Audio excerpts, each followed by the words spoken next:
totally confirm, without any doubt, that Hamas systematically uses hospitals in their military operations.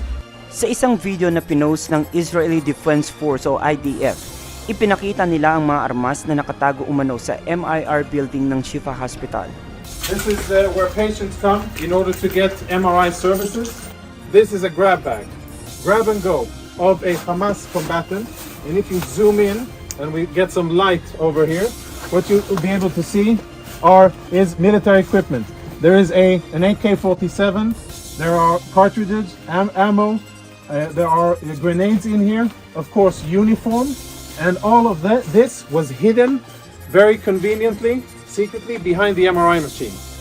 Bukod sa iba't ibang armas, nakakita rin ng blast-proof door at isang laptop ang IDF na naglalaman umano ng mga incriminating evidence. Sa ngayon wala pang nakikitang tunnel entrances sa Al-Shifa ang IDF, bagamat sinabi ng mga ito na mayroong network of tunnels sa ilalim ng ospital na pinabulaanan ng Hamas. Ayon naman sa Hamas, ni-raid ng mga tangke ang ospital at nakarinig ito ng mga putok ng baril.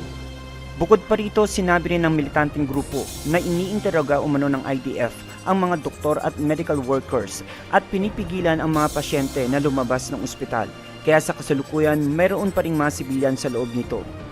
Samantala, matagumpay naman nakapagdala ng medical supplies sa Shifa Hospital ng IDF habang patuloy nitong hinahanap ang sinasabing infrastruktura ng mga Hamas militan sa loob ng ospital.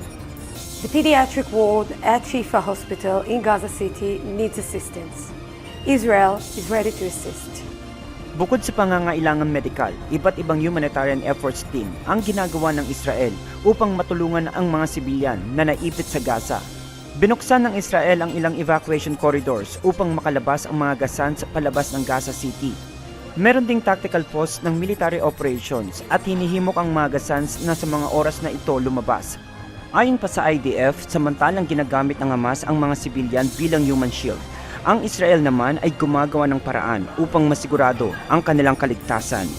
Rajan Bolivar, UNTV News and Rescue. Diyos ang aming sandigan, serbisyo publiko ang aming pinahahalagahan.